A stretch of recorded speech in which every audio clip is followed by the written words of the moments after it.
matin, j'aimerais vous inviter à tourner avec moi dans l'Évangile de Luc au chapitre 12. L'Évangile de Luc au chapitre 12, j'aimerais voir avec vous un texte biblique qui nous rappelle l'importance de l'honnêteté. C'est notre thème ce matin. Alors qu'on voit la parole de Dieu, qu'on examine le ministère du Seigneur Jésus, de considérer l'honnêteté. Un enseignement du Seigneur Jésus qui vise la transparence et la franchise chez les serviteurs de Dieu et qui base le tout sur une relation sincère avec notre Dieu. Une relation sincère avec notre Père céleste. Dans Luc chapitre 12, on voit ces instructions à partir du verset 1 jusqu'au verset 9. Luc chapitre 12, verset 1 jusqu'au verset 9. On nous dit, sur ces entrefaits, les gens s'étant rassemblés par milliers, au point de s'écraser les uns sur les autres, Jésus se mit à dire à ses disciples, « Avant tout, gardez-vous du levain des pharisiens, qui est l'hypocrisie. » Donc, c'est le contraire de l'honnêteté, de la transparence, être hypocrite. « Il n'y a rien de caché qui ne doive être découvert, ni de secrets qui ne doivent être connus. C'est pourquoi tout ce que vous aurez dit dans les ténèbres sera entendu dans la lumière, et ce que vous aurez dit à l'oreille dans les chambres sera proclamé sur les toits. Je vous dis à vous qui êtes mes amis, ne craignez pas ceux qui tuent le corps et qui après cela ne peuvent rien faire de plus. Je vous montrerai qui vous devez craindre.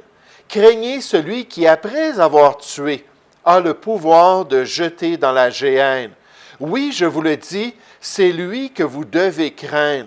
Ne vantons pas 5 passereaux pour 2 sous, cependant aucun d'eux n'est oublié devant Dieu, et même vos cheveux sont tous comptés. Ne craignez donc point, vous valez plus que beaucoup de passereaux. Je vous le dis, quiconque se déclarera publiquement pour moi, le Fils de l'homme se déclarera aussi pour lui devant les anges de Dieu. Mais celui qui me reniera devant les hommes seront reniés devant les anges de Dieu. Le titre de mon message ce matin, c'est « En privé comme en public ». En privé comme en public. Jésus nous parle des choses qui se font secrètement, des choses qui se font dans notre vie privée, puis il dit qu'il ne doit pas y avoir de différence avec ce que nous sommes réellement en public. La Bible condamne la duplicité. On voit ça, on va le regarder un peu plus tard dans Jacques chapitre 3. Duplicité, ça veut dire avoir 2 visages. Un visage où on se présente comme un serviteur de Dieu, comme un enfant de Dieu, puis un visage où on se présente comme un rebelle de ce monde, comme quelqu'un qui ne veut rien savoir de Dieu. Puis la Bible condamne l'idée d'être un hypocrite et de manquer de sincérité. Mais ici, ce matin, dans Luc chapitre 12, on a un passage où on décrit ce défi-là pour l'enfant de Dieu. J'aimerais qu'on puisse l'analyser, j'aimerais qu'on puisse le considérer, puis qu'on puisse laisser la parole de Dieu parler à nos cœurs. Est-ce que nous sommes des gens honnêtes? Est-ce que nous sommes des gens intègres? Est-ce que vraiment les gens nous voient puis voient qui nous sommes par la grâce de Dieu et qui Dieu désire que nous soyons? Ou est-ce que nous sommes des gens qui sont hypocrites? Alors que je préparais ce message-là, plusieurs contextes dans ma vie personnelle sont venus à l'esprit. Puis quand Jésus a dit ces choses-là vont être révélées, on va voir un passage parallèle où Dieu va dire « Ah, regarde qu'est-ce qu'il faisait en secret, puis regarde comment est-ce qu'il se comportait. » Je me suis dit « Seigneur, les attitudes que j'ai, Seigneur, les manières d'agir, Seigneur, il y a tellement d'aspects dans ma vie que tu as besoin de changer. Pour qu'à l'Église et devant les chrétiens et auprès de tes enfants, je sois d'une manière, puis dans ma vie privée, je sois de la même manière. Que je sois conséquent, que je sois transparent. » Je pense en tant que chrétien, si on est sincère, ça devrait tous être notre prière. Change-moi, Seigneur, puis aide-moi à être honnête. Nous allons prier ensemble. Ô Père céleste, Seigneur, j'aimerais te remercier encore pour l'enseignement de ton Fils. J'aimerais te remercier pour ta parole qui s'est manifestée au milieu d'Israël et même qui a été mise par écrit, Seigneur, afin qu'on comprenne ce que tu désires de nous. Aide-nous à voir ce passage, Seigneur. Aide-nous à comprendre un peu son contexte alors qu'on regarde dans Luc chapitre 11. Aide-nous à voir qu'est-ce que Jésus est en train de dire à la lumière de ce que les apôtres venaient de voir. Et surtout, Seigneur, aide-nous à être déterminés, à être des gens transparents, à être sincères, à veiller sur l'état de notre cœur, notre homme intérieur, nos agissements en privé, pour s'assurer que si ces choses-là étaient manifestées, s'il y avait une caméra qui démontrait toutes nos pensées et toutes nos actions privées, Seigneur, qu'on n'ait pas à avoir honte, mais au contraire, qu'on soit entièrement honnête. Agis dans notre cœur, Seigneur, aide-nous à voir ces standards de ta parole, puis aide-nous à te prier quotidiennement que tu puisses nous transformer et nous rendre de plus en plus honnêtes pour ta gloire. Bénis maintenant ce temps, Seigneur, parle à nos cœurs selon nos besoins, accomplis ta volonté dans chacune de nos vies. Au nom du Seigneur Jésus. Amen. Mais en privé comme en public. Puis là, le Seigneur Jésus va adresser des questions, puis il va faire ressortir des réalités spirituelles. Puis la première chose que Jésus démontre, c'est un grand problème. Un grand problème avec le cœur de l'homme. Un grand problème qui affecte notre sincérité et notre transparence, qui va altérer nos paroles, qui va changer notre conduite, alors que Jésus adresse la question de l'hypocrisie. Alors qu'il pointe le fait qu'il ne faut pas être des hypocrites. Regardez dans notre texte au verset 1. On nous dit « sur ces entrefaites ». Là, dans le chapitre 11, Jésus vient de parler aux chefs religieux.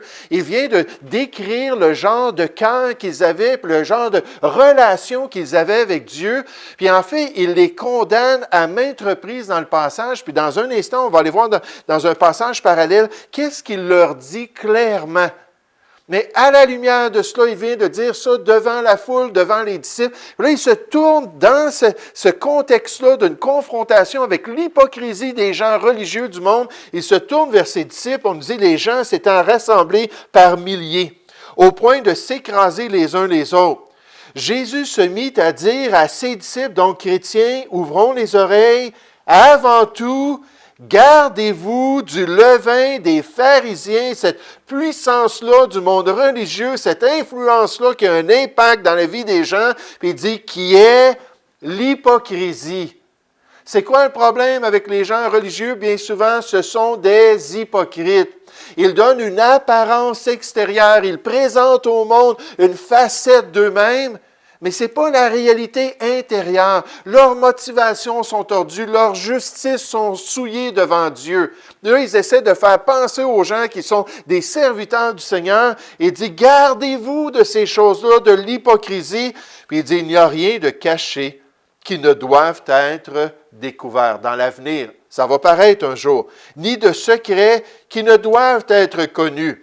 C'est pourquoi tout ce que vous aurez dit dans les ténèbres sera entendu dans la lumière. Gardez-vous d'être hypocrite. Et ce que vous aurez dit à l'oreille dans les chambres sera proclamé sur les toits. Jésus spécifie que l'hypocrisie, on devrait l'éliminer de notre vie. On devrait l'enlever de notre existence. L'hypocrisie décrit celui qui semble être ce qu'il n'est pas réellement. Comme un comédien, un acteur qui joue dans une pièce. Cette épithète, cette expression-là s'applique généralement à celui qui présente l'apparence de vertu et de piété sans en avoir la réalité.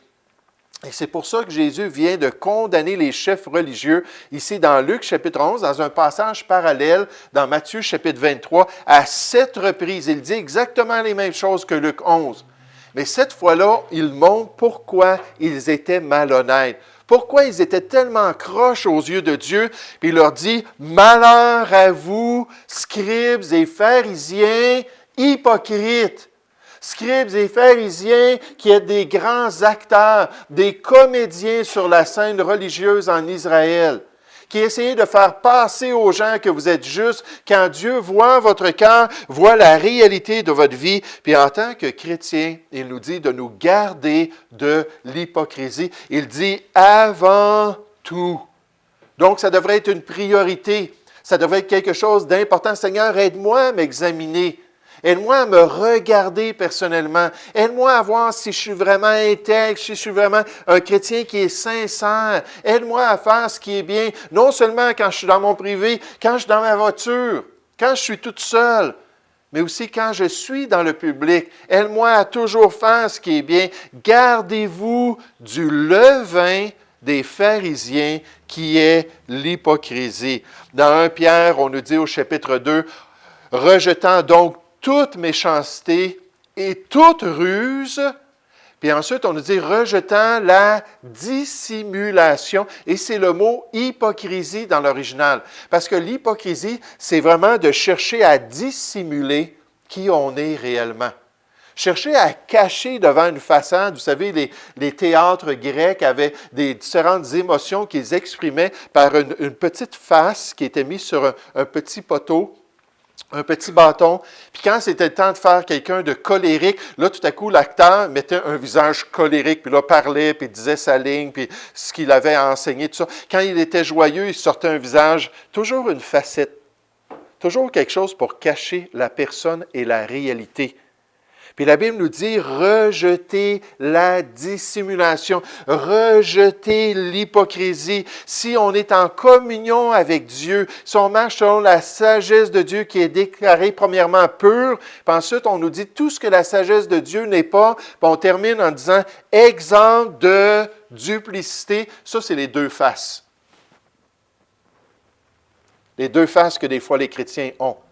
Un gars du monde, puis un gars qui parle comme le monde, puis un gars qui agit comme le monde. Puis là, à l'Église, ben là, je vais utiliser le langage chrétien, puis je vais avoir une bonne attitude, puis ainsi de suite. Dieu dit, élimine ça. N'aie pas deux visages. Puis ensuite, on nous dit qu'elle est exempte d'hypocrisie. C'est quelque chose qu'on ne doit pas tolérer dans notre vie. L'hypocrite tente de dissimuler sa vie, ne laissant pas les autres voir qui il est réellement, mais ça va venir qu'à sortir un jour.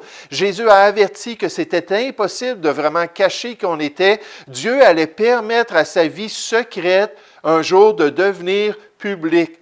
Puis combien de péchés, puis combien de perversités, puis combien d'agissements que les gens ont pratiqués pendant des années sont devenus un jour publics. Puis Dieu nous dit qu'effectivement, c'est comme ça qu'il agit. Il nous met en garde. Tu ne veux pas que les gens voient que tu regardes telle et telle chose sur l'Internet. Tu ne veux pas que les gens voient que tu parles de telle manière à des gens du monde. Tu ne veux pas que les gens sachent que tu agis de cette manière-là. Cesse de le faire parce qu'à un moment donné, Dieu va le permettre. Ton péché va te rattraper. Puis là, les gens vont voir comment ton cœur est méchant. Puis là, les gens vont comprendre comment tu es un hypocrite. Et tu n'es pas sincère dans les voies de Dieu.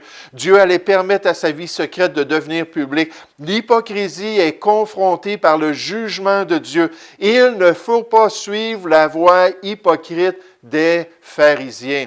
Comme la levure, Jésus a dit le levain de l'hypocrisie. L'hypocrisie commence très petit, mais se développe rapidement et subtilement.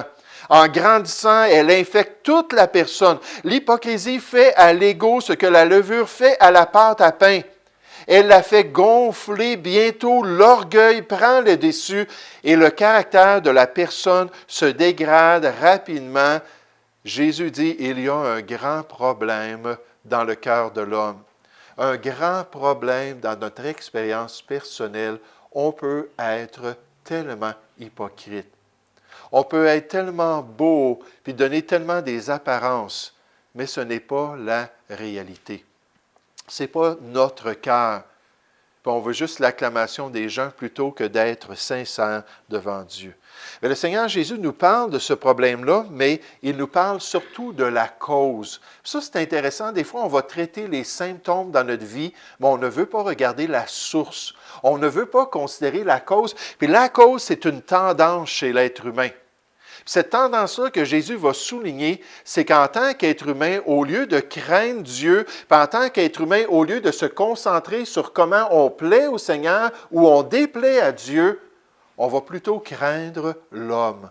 Puis on va vouloir avoir l'approbation de l'homme. Vous savez, il y a des gens qui ont tellement peur de déplaire aux autres. Ils ont tellement peur d'être rejetés par leurs prochains. Ils ont tellement peur de ne pas avoir l'approbation de leur famille. Ils ont tellement peur des conséquences qui pourraient venir s'ils restaient fidèles à suivre le Seigneur et à accomplir le plan de Dieu. Et cette peur-là, c'est quelque chose de très pesant dans leur expérience, au point qu'ils mettent de côté ce que Dieu veut pour pouvoir être populaire. Mon beau-père me disait, Jean, c'est la norme. C'est la norme qui est importante. Sois normal. Puis nécessairement, c'est quelqu'un qui ne connaissait pas le Seigneur. Suis le courant du siècle présent. Agis comme les autres gens de ton âge vont agir. N'ose pas être différent. N'ose pas te conduire pour plaire à Dieu puis vraiment faire des choses qui vont glorifier le Seigneur dans ta vie. Sois normal. Ça, c'est la crainte de l'homme qui souvent va nous amener à faire ces choix-là. Regardez dans notre texte au verset 4. Jésus parle de l'hypocrisie. Jésus adresse cette question-là, met en garde ses disciples. Puis là, il fait ressortir une des causes de l'hypocrisie au verset 4. Je vous dis, à vous qui êtes mes amis, ne craignez pas ceux qui tuent le corps. Donc, l'être humain qui peut nous persécuter, l'être humain qui peut même nous exécuter. Il dit, ne craignez pas l'homme. Et qui, après cela, après avoir tué notre corps, envers notre cadavre, ne peut rien faire de plus et ne peut pas affecter notre âme. Je vous montrerai qui vous devez craindre. Voici votre devoir. Craignez celui qui, après avoir tué, a le pouvoir de jeter dans la géhenne, a le pouvoir de jeter dans cet endroit-là de tourment éternel. Oui, je vous le dis, c'est lui que vous devez craindre. Ne vend-on pas 5 passereaux pour 2 sous, des petits oiseaux, des moineaux? Cependant, aucun d'eux n'est oublié devant Dieu, et même vos cheveux sont tous comptés. Dieu, votre Père, connaît votre situation. Ne craignez donc point. Vous valez plus que beaucoup de passereaux. Puis dans un passage parallèle, on voit que c'est tout lié ensemble. L'idée d'être sincère, l'idée d'être honnête, l'idée d'être transparent, d'agir convenablement dans notre privé, dans notre public, envers les gens de l'Église, envers les croyants ou envers les gens du monde, d'agir d'une manière qui est conséquente. Et on apprend de ce passage-là, on nous dit « Ne les craignez donc point ». Puis là, Jésus, ici, dans Matthieu 10, vient de dire qu'ils allaient être persécutés par les autorités juives. Ne les craignez donc point, car il n'y a rien de caché qui ne doive être découvert, ni de secret qui ne doive être connu. Ce que je vous dis dans les ténèbres, dites-le en plein jour, et ce qui vous est dit à l'oreille, prêchez-le sur les toits. Ne craignez pas ceux qui tuent le corps et qui ne peuvent tuer l'âme. Craignez plutôt celui qui peut faire périr l'âme et le corps dans la géhenne. Jésus dit, il n'y a pas de compromis à faire par l'enfant de Dieu. On ne doit pas être mensonger. On doit être honnête dans toutes les circonstances de notre vie. Jésus a mentionné la peur à 5 reprises dans ces versets. Il nous enseigne donc qu'une des causes fondamentales de l'hypocrisie est la peur de l'homme. Avoir peur de déplaire, avoir peur des conséquences. Lorsque nous avons peur de ce que les autres peuvent dire sur nous ou faire de nous, nous essayons de les impressionner afin d'obtenir leur approbation. On fait des compromis, on change nos pratiques, on va éduquer nos enfants autrement. On va se comporter en tant que couple d'une autre manière. Si nécessaire, nous mentirons même pour atteindre nos objectifs, et ceci est de l'hypocrisie. À cause de la peur de l'homme, on va changer notre comportement et déplaire à notre Dieu. Jésus a dit à ses disciples que les pharisiens sont des hypocrites. L'hypocrisie signifie agir ou faire semblant. Les pharisiens sont obsédés par le fait de paraître saints, ce qui n'est pas la même chose que d'être saints. Ils s'efforcent de recevoir l'acclamation des autres, alors qu'en réalité, ils ne devraient se préoccuper que de recevoir, de ce que Dieu pense d'eux. Et l'importance de faire ce choix. La Bible nous dit, n'ayez d'eux aucune crainte et ne soyez pas troublés. Vous savez, il faut prier pour les jeunes qui sont dans le système d'éducation publique, les jeunes de notre assemblée. Ce n'est pas facile d'être là parmi des non-sauvés. Ce n'est pas facile d'être mis dans tous ces contextes-là. Puis c'est comme envoyer des enfants à la guerre. Puis là, on s'attend qu'ils soient des soldats. Puis en tant que chrétien, il faut prier pour tous les jeunes dans les familles chrétiennes. Que le Seigneur puisse les protéger, que le Seigneur puisse les aider, que la pression des pères, qui est beaucoup plus grande que lorsque moi j'étais au secondaire. Quand j'étais au secondaire, c'était d'expérimenter un petit peu avec la drogue. Quand j'étais au secondaire, c'est de ne pas finir le secondaire 5 en tant que personne vierge. Quand j'étais au secondaire, c'était d'être prêt là, à sauter des classes, puis à aller à l'école buissonnière, puis à faire différentes choses. Mais j'aimerais vous dire, d'après les statistiques, c'est rien, ces choses-là, en comparaison avec ce qu'on demande des jeunes aujourd'hui, surtout au niveau secondaire. Puis comme c'est important de prier que ces jeunes-là restent purs, que prier que ces jeunes-là marchent avec Dieu, la Bible nous dit que ce n'est pas un esprit de timidité que Dieu nous a donné, mais un esprit de force, d'amour et de sagesse. Si on ne fait pas attention, puis on commence à craindre l'homme, on va être paralysé dans notre marche avec Dieu. Et en fait, on va vivre deux vies. Une vie dans le monde d'une certaine manière, puis une vie auprès des croyants, puis auprès de l'Église d'une autre manière. Pourquoi? Parce que la peur, c'est quelque chose de puissant dans le cœur de l'être humain. Quelque chose de puissant dans ses décisions, quelque chose, un des facteurs qui va affecter les excès et la folie de sa vie devant Dieu. Récemment, je lisais concernant un des grands dirigeants russes, M. Joseph Staline. Puis M. Staline, c'était quelqu'un qui était très fort de personnalité, quelqu'un qui prenait des décisions très cruelles, qui donnait l'image d'un homme qui était dur, un homme qui était confiant. Mais M. Joseph Staline, on apprend de lui que c'est un homme qui avait toutes sortes de peurs. Puis la grande peur de sa vie, la peur qui le paralysait, sa grande phobie constante, c'est d'être assassiné. On peut comprendre ça, là, souvent les dirigeants, surtout dans des situations là, révolutionnaires, puis ainsi de suite, se faisaient assassiner. Mais M. Joseph Staline s'était fait construire une demeure qui était vraiment une forteresse. Une forteresse dans laquelle il y avait 8 chambres à coucher. Puis chacune des chambres à coucher était comme un coffre-fort. Il n'y a personne qui pouvait, avec des armes conventionnelles, défoncer les chambres à coucher, puis rentrer, puis aller l'assassiner. Puis il n'y a personne qui savait dans quelle chambre il couchait. C'était ses 8 chambres à lui. Puis à chaque soir, il changeait de chambre, puis il allait coucher ailleurs. Pourquoi? Parce qu'il avait une peur bleue, en bon québécois, d'être assassiné, puis de mourir aux mains des hommes. Mais vous savez, en tant que chrétien, des fois, c'est aussi le cas. La peur, les craintes, les inquiétudes, ça nous abat, ça nous amène à faire des choses qui sont contraires à la volonté de Dieu. Un gros problème qu'on doit examiner régulièrement, c'est est-ce qu'on est des chrétiens sincères? Est-ce qu'on est transparent? Ce que les gens voient là, c'est ce qu'on est en tout temps, dans notre vie privée, dans notre vie publique. Puis deuxièmement, cette tendance-là qu'on a de craindre ce que l'homme va penser de nous.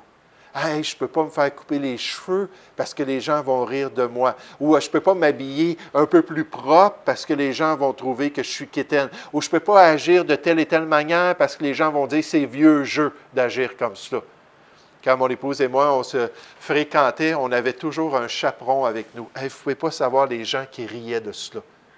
C'était vraiment ridicule. Puis on avait une adolescente d'une famille de notre assemblée qui était toujours là. Moi, j'aime ça, aller avec pas les Rousseau, on n'était pas encore avec les Rousseau, Jean puis Shirley, parce qu'on fait toujours des choses le fun. Puis elle était toujours prête à venir avec nous. Mais vous savez, quand on s'est mariés, la première fois qu'on a eu une relation intime ensemble, ça a été après notre mariage. Puis ça, j'ai toujours trouvé que les conseils pratiques qui nous avaient été donnés nous ont permis d'avoir une conscience pure devant Dieu et de faire ce qui est bien. Mais c'était vieux jeu. Encore, des fois, je le donne comme conseil. Quand il y a des jeunes couples, là, on n'a pas ce contexte-là ici à l'Assemblée en ce moment, mais récemment encore, en parlant avec des jeunes couples, pourquoi vous n'amenez pas une autre personne? Pourquoi vous ne sortez pas avec d'autres mondes? Votre but, c'est de rester pur pendant cette période-là de fiançailles, parce qu'après ça, ça va affecter votre confiance mutuelle dans votre période de mariage. Ah, bien, s'il s'est maintenu, puis s'il a eu la maîtrise de soi pendant qu'on se fréquentait, mais là qu'on est marié, bien, il va me garder à la première place dans son cœur, puis il n'ira pas courir après quelqu'un d'autre. Et l'importance d'être pratique dans ces choses-là, mais surtout d'être sincère pour la gloire de Dieu. Et surtout, dans notre passage, on voit que Dieu a une grande tâche pour nous. Dieu a une grande tâche, Dieu a une grande responsabilité pour l'enfant de Dieu, pour le serviteur de Dieu. Il veut qu'on prenne position pour la vérité, mais si on est des hypocrites, on ne pourra pas le faire. Hein? Pensez à Lot dans l'Ancien Testament, quand c'était le temps de dire à ses gendres, écoutez, le jugement de Dieu s'en vient. Ces gens se sont mis à rire. On dit, ah, de quoi tu parles? C'est une farce? De quoi tu parles là? Pourquoi? Parce qu'il n'avait pas un témoignage comme un serviteur de Dieu. Mais Dieu s'attend à ce qu'on puisse professer la vérité dans l'amour, puis qu'on puisse se tenir debout pour le plan de Dieu. Regardez comme Jésus désirait ça de ses disciples. À partir du verset 7, il dit, « Et même vos cheveux sont tous comptés, Dieu est souverain, Dieu connaît tous les détails de votre vie. Ne craignez donc point.